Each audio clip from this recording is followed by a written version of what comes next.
I'm your host, Sean Smith. Welcome to Penalty Box Radio Live. I'm here, as always, with my co-host, Ian Kimmel, also at Penalty Box Radio. We're working from home tonight, and my video is going to fall. Working from home tonight here on 102.5. We've got a special edition of the show tonight. It's only 30 minutes long, and we're pretty excited to give you a pared-down version of the show tonight. We're going to focus pretty much on two things. You know, if you've been listening to the show, that sometimes we start with a puck drop topic. Recently, we've been talking about our happies and crappies.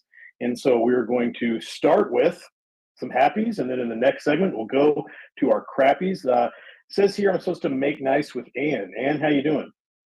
I'm doing great. This is my favorite time of the week because you are contractually obligated to be nice to me. So this is just a delight. Obligated. You are contractually obligated to make nice with me. So I'm doing great. How are you?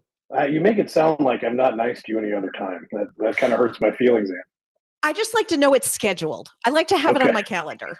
Someone's going to be nice to me at this time of the week. That's right. That's not bad. That's not bad.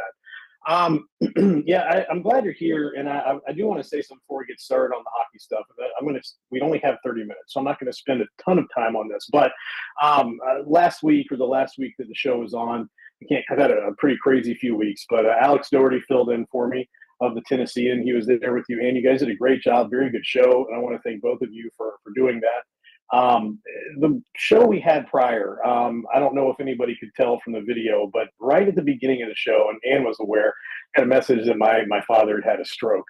And it's not his first one, but he's had a few, and it was pretty unnerving.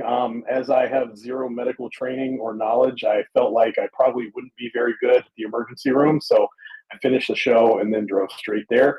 Over the course of the last couple of weeks, things have been really down and really up, and we're at a point where my dad's okay. So I wanted to thank everybody for kind of, taking over the driver's seat on some things for me while we dealt with that as a family, and I appreciate everybody helping out with that. So just wanted to mention that before we got started on the hockey. We're going to start with our happies, Ann.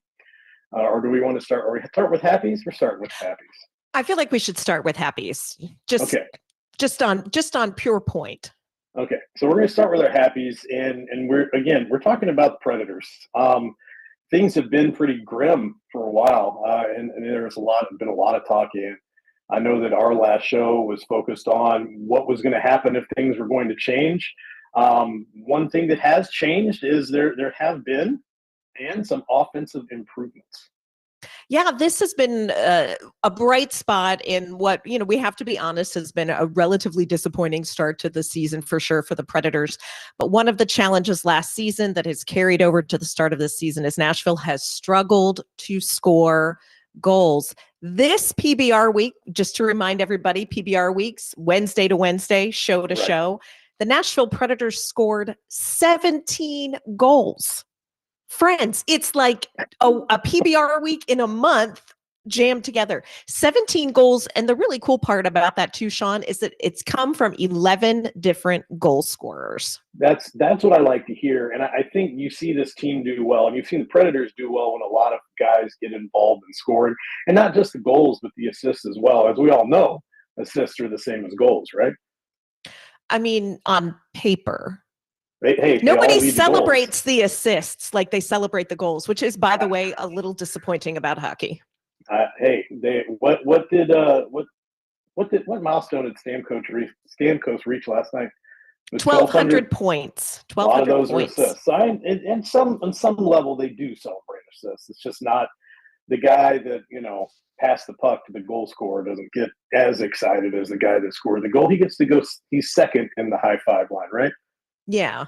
Second, second is like what? First loser? Is that what they say?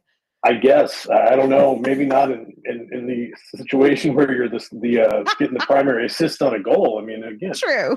Assists are the same as goals. Let's talk. So you talked about we got 17 goals from how many? 11 different goal scorers? 11 different goal scorers. And what is interesting when you look at the breakdown from this PBR week and these 11 different goal scorers is it's coming from a lot of places, but certainly from players where you need to see the offense. And, first we have to talk about Steven Stamkos, 3 goals this PBR week. Granted, one of them was an empty net goal, but right now, regardless of what Steven Stamkos's future is going to be with this organization, you need to see him getting to his game. Whether that means that he gets to his game and he stays here in Nashville and he contributes to the Predators some way, or whether that means he gets to his game and other teams see, hey, there is something here that we could use down the stretch for us.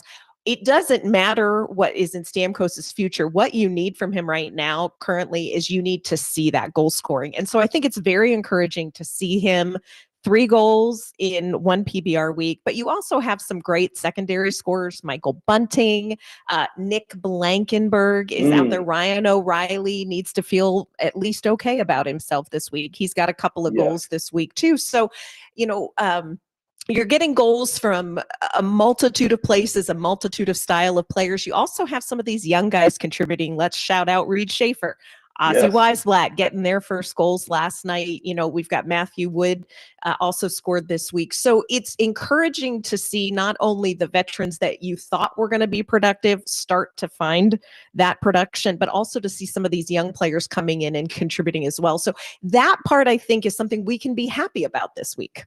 I agree, and I'll tell you, we were at my son's hockey practice last night. Of course, all the dads and grandparents and moms that are there with the kids are standing around, and we were discussing the Predators, and the guy I was talking to looked down. And he goes, "Whoa!" He's like, "The Preds are up 3-0," and I said, "What's going on? This is crazy." And Did you read that right? Yeah, and then I think I said something like, "Oh no, it's 4-0," and everyone corrected me that it was 3-0. Like, "Oh no, they just scored again." They're like, "Again? They just scored the third." I said, "I don't know what's going on. It's crazy town out there." Someone who has gotten involved in the scoring and has been doing pretty well recently is someone who had received a little bit of criticism toward the beginning of the season for a variety of reasons. One, I'm talking about Luke Evangelista. One was that he was a signing holdout, which I think, I'm not sure why the drama needed to be there. It seemed like the contract made a lot of sense, but then not coming in and immediately setting the world on fire with goals. A lot of fans were frustrated, I think unnecessarily frustrated with that. But it seems like Evangelista is coming into his own now.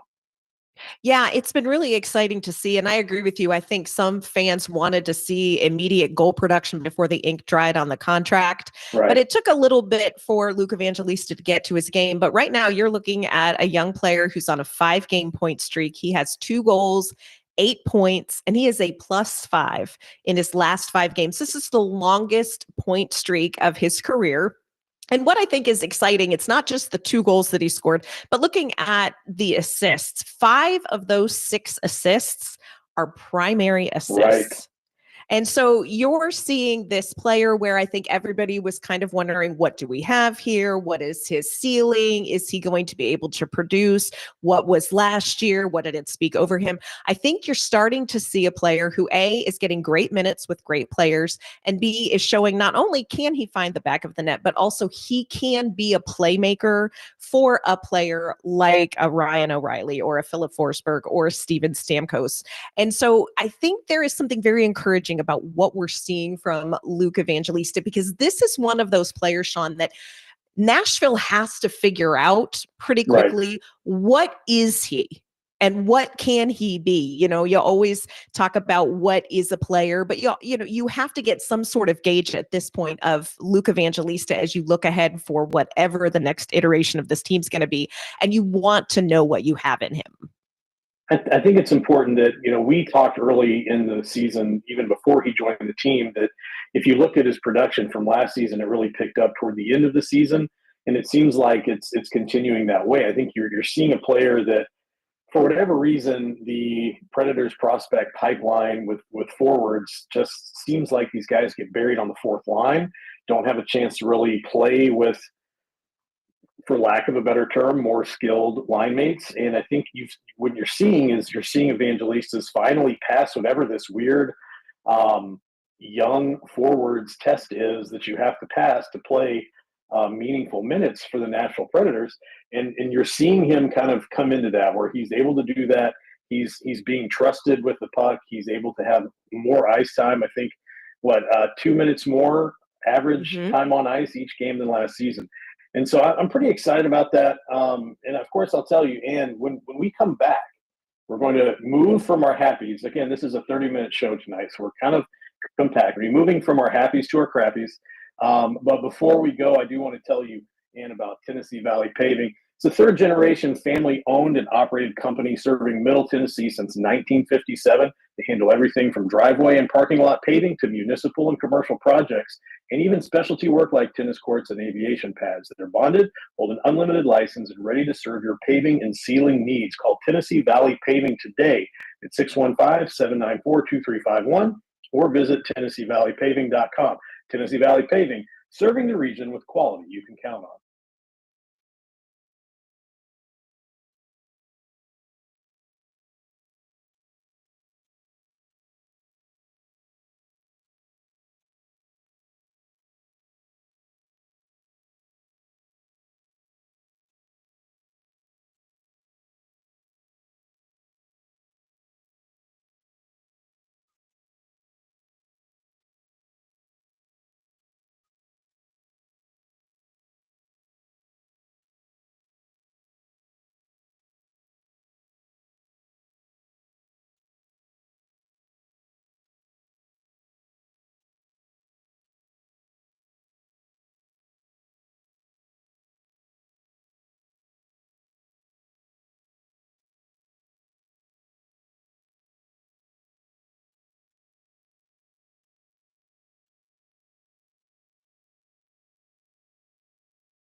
Welcome back to Penalty Box Radio Live. We definitely have to keep on moving as we only have 30 minutes. If you're looking for the best spot to catch every game, head over to East Nashville's favorite sports bar, Beyond the Edge. With over 30 TVs and 25 beers on tap, you'll never miss a moment. They've got you covered for lunch, dinner, and late night, serving food all the way until 2 a.m. Plus, enjoy happy hour every weekday from 2 to 6, and don't miss 2-for-1 Sundays. That's Beyond the Edge, 112 South 11th Street in East Nashville, your home for every game. All right, Sean. So we're talking about, we have a condensed Penalty Box Radio show tonight. So we're going to do a Cliff Notes, although I do believe these days they're called Spark Notes. Is that correct? I know there's a website called Spark Notes. I mean, it's similar. I don't know if it's the same company. I don't know if Cliff changed his name, or maybe it was not named after a guy named Cliff, but actually a cliff. And now it's like cliffs are it's erosion with the water eating away at the coastline. I don't know. And let's talk about hockey. Yeah, in the olden days, we called it Cliff Notes. And so we're going to real quick, under the guise of our crappies, talk about sort of 26 games in, what is the state of the Nashville Predators? And again, this is going to be a Cliff Notes version, because this is, something that really there's a lot of nuance to. But when you look at this team, Sean, 26 games in, some things for sure. At the end of 82 games last season, there was room to say, hey, maybe there were some adjustments. Maybe this is a fluke. But I think 26 games in, don't you feel confident saying we know some things for sure about this Nashville Predators team? Big time. Yeah. I think most of the questions that were remaining unanswered at the end of last season, you kind of know the answer to. Yeah. And it didn't take 82 games to know that. So the next question, with the State of the Union, well, here are what the problems are. What are we going to do about them? And I think that is where Nashville Predators fans are really sitting and wondering, what are the answers to these? And there are a couple of options, of course. Something has to change. The iteration we see of this roster right now is not going to look the same at the end of April. And I think that that's just something that we have to accept. And, on another show, in another time, with another hour, we can break down player by player what that may look like. But it is obvious that Nashville has to do something. It doesn't appear like Barry Trotz is really eager to do a coaching change. And honestly, a coaching change is not going to get a team closer to what Trotz calls the build. He doesn't want to say the R word, the rebuild word, but the build. And so I think you have to really accept the fact that A, this roster is going to change. B, it may not change as dramatically or as quickly as fans may want it to. And C, it's no guarantee that Nashville's going to be right back in the mix in 2 to 3 seasons. And I think, we kind of have to have an honest conversation about the timeline of what fixing this looks like. Yeah. I think there's been so many seasons of not wanting to use the R word of rebuilding that it's almost lulled people into the sense that you're a few changes away from getting back to the Stanley Cup Finals. And that's just not reality. You're going to have to go through, I think you're going to have to go through some years of just pure suckage to be able to get back to contention. Yeah. And I think that's a really important part to hit. One of the things that we hear a lot in the hockey world is like, look at San Jose. The San Jose Sharks are so exciting. And friends, the truth is, watching San Jose Sharks games right now, it is very exciting. This is a young team. They're better than what they were expected to be. And so that's kind of pointed at as we need to do what the San Jose Sharks did. But let's just be honest about some numbers when it comes to the San Jose Sharks. I was talking to somebody who covers the team and said, has it been worth it? And he sent me some stats. And so this is what Preds fans need to kind of buckle up and gird your loins about. Out of 328 games played in 4 seasons through the rebuild, the San Jose Sharks won just 93 games. They averages out to 23 and a quarter wins a season for their rebuild. So they were worse than last year's Nashville Predators team 4 years running. Now, 4 times. 4 times. Now, part of it too, expectations weigh into that. If you know that you're going to be bad for a purpose, it makes it slightly more palatable. But I do think that you have to be honest about the pain. You got to know you're going to get on the pain train. The other thing I want to point out real quick about San Jose is that you have to almost hit a trifecta for this to be successful like San Jose, because you have to hit in the draft. Part of that is going to be the draft order, which is lottery, as we well remember. New York Islanders looking at you. Part of that is draft depth, which you have no control over as a team. And part of that is drafting smart. San Jose really hit the trifecta on that over the course of this rebuild that they looked at. You know, they had a second overall pick, a first overall pick where they got Macklin Celebrini. They had a fourth overall pick, seventh overall pick. You know, so they really had top of the draft order in drafts where you had Macklin Celebrini. I don't know that you want to use the term generational talent, but you have somebody who is going to be the Nathan McKinnon, Sidney Crosby of a team. And so Nashville has to know that it's not a guarantee. You got to hit the trifecta. I agree. And I think if you look at one of the other things that people are really getting excited about with San Jose is I think maybe there's been so much attention, at least coming from this team's fandom, is because they have somebody in net I vaguely remember him from the Nashville Predators, and that's Askarov. And you know, I think that's it. What do you make of that, Ann? What's your take on that situation? You know, the Yaroslav Askarov situation, I'm just going to spitball here. I want to be clear. I am not reporting. I am just spitballing.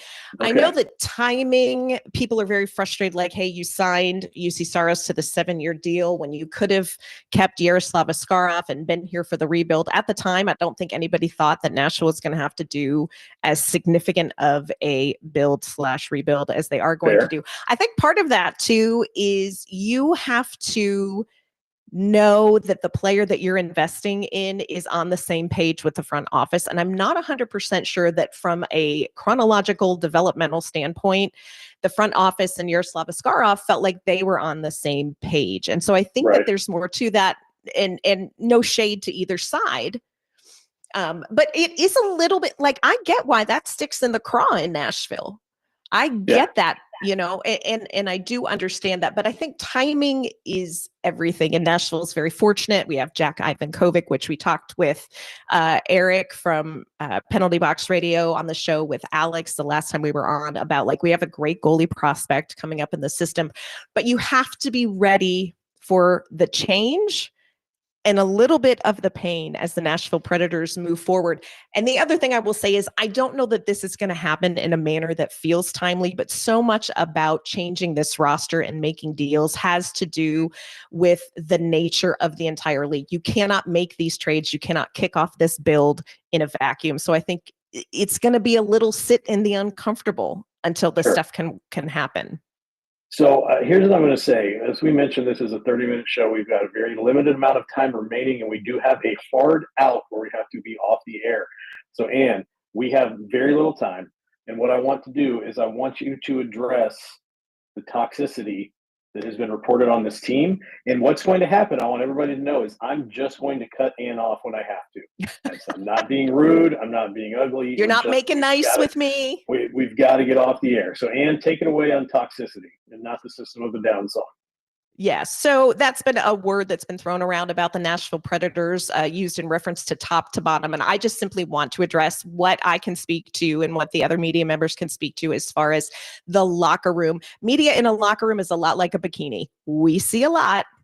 We don't see everything. No. But I will say this, over the course of the last week in talking to players, they are aware of some of that noise, and they are very clear to address that on the front end and say, that's not true. This is a tight-knit group. They like playing together. They want to be more successful.